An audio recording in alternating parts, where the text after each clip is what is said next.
Shalom Bapak Ibu, saudaraku dikasih Tuhan, berjumpa kembali saudara. Kiranya Tuhan memberkati Bapak Ibu seluruh para pendengar dimanapun berada. Yesus berdoa sampai berkeluarkan darah, makna dan nuansa sejarahnya. Bapak Ibu dikasih Tuhan, peristiwa doa Yesus di Taman Getsemane adalah salah satu momen paling emosional dalam Injil. Bapak Ibu, malam sebelum penyalibannya Yesus pergi ke taman ini bersama murid-muridnya.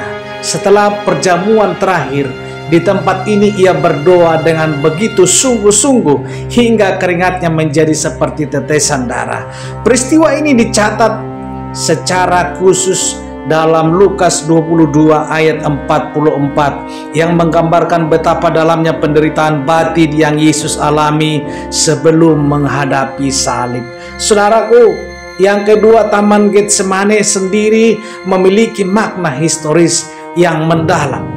Letaknya di kaki Bukit Zaitun dekat Yerusalem dan dikenal sebagai tempat berdoa yang sering dikunjungi oleh Yesus dan murid-muridnya.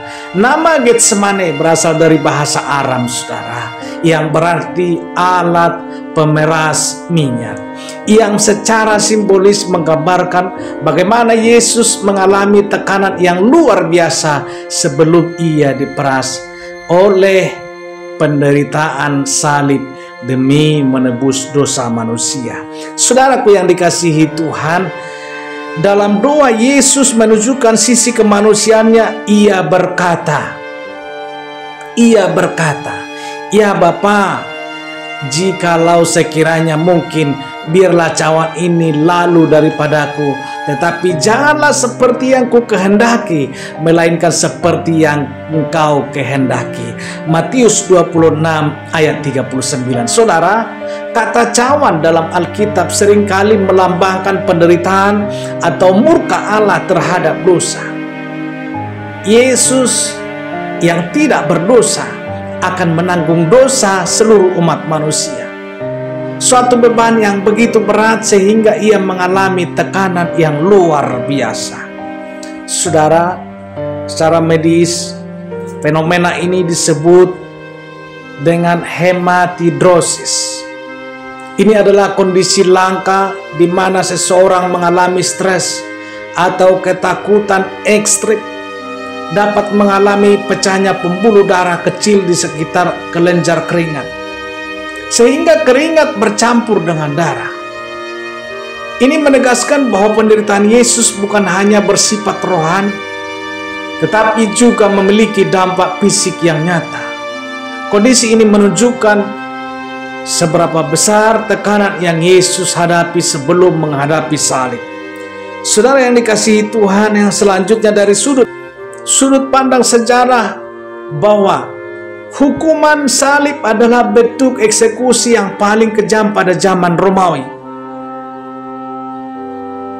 Korban akan disiksa lebih dahulu dengan cambuk yang bertulang atau bertimbal sebelum akhirnya dipakukan di kayu salib, saudara.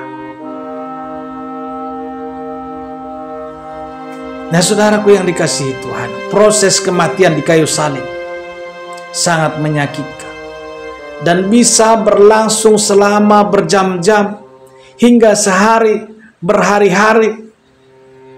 Dan mengetahui bahwa ia akan menghadapi penderitaan semacam ini, Yesus mengalami tekanan yang luar biasa saat berdoa di Getsemane. Saudaraku yang dikasihi Tuhan, yang selanjutnya bahwa Yesus sedang bergumul dalam doanya. Murid-muridnya justru tertidur. Ia menggambarkan betapa manusia seringkali tidak menyadari betapa seriusnya perjuangan rohani yang sedang terjadi. Yesus sendiri menegur mereka, "Tidakkah kamu sanggup berjaga-jaga 1 jam dengan aku?" Dalam Matius 26 ayat 40. Ini menjadi pengingat bagi kita untuk selalu waspada dalam kehidupan rohani dan tidak lalai dalam doa. Bapak Ibu, setelah berdoa, Yesus dengan penuh keteguhan menghadapi penangkapannya. Yesus dengan penuh keteguhan menghadapi penangkapannya. Yudas Iskariot, salah satu muridnya, datang dengan pasukan untuk menangkap Yesus. Meskipun bisa saja Yesus melawan atau meminta bantuan malaikat, ia justru menyerahkan diri dengan sukarela. Ini menunjukkan bahwa doa di Getsemane telah memberikannya kekuatan untuk menghadapi kehendak Allah dengan penuh ketaatan. Saudara yang dikasihi Tuhan, selanjutnya peristiwa ini mengandung banyak pelajaran bagi orang yang percaya. Pertama, Yesus menunjukkan bahwa dalam menghadapi penderitaan, kita harus datang kepada Tuhan dalam doa. Yang kedua, penderitaan Yesus mengingatkan kita bahwa keselamatan yang kita terima bukanlah sesuatu yang murah, tetapi dibayar dengan harga yang sangat mahal. Yang ketiga, saudara, Getsemane mengajarkan bahwa dalam kehidupan ini ada saatnya kita harus menyerahkan kehendak kita kepada Tuhan meskipun itu sangat sulit. Saudara, selanjutnya, dari perspektif iman kekristenan, penderitaan Yesus di Getsemane adalah bukti kasih-Nya yang luar biasa bagi umat manusia. Ia bisa saja menghindari salib, saudara, tetapi karena kasih-Nya, ia tetap memilih jalan penderitaan. Rasul Paulus menulis dalam Filipi 2 ayat 8, dan dalam keadaan sebagai manusia, ia telah merendahkan dirinya dan taat sampai mati, bahkan sampai mati di kayu salib.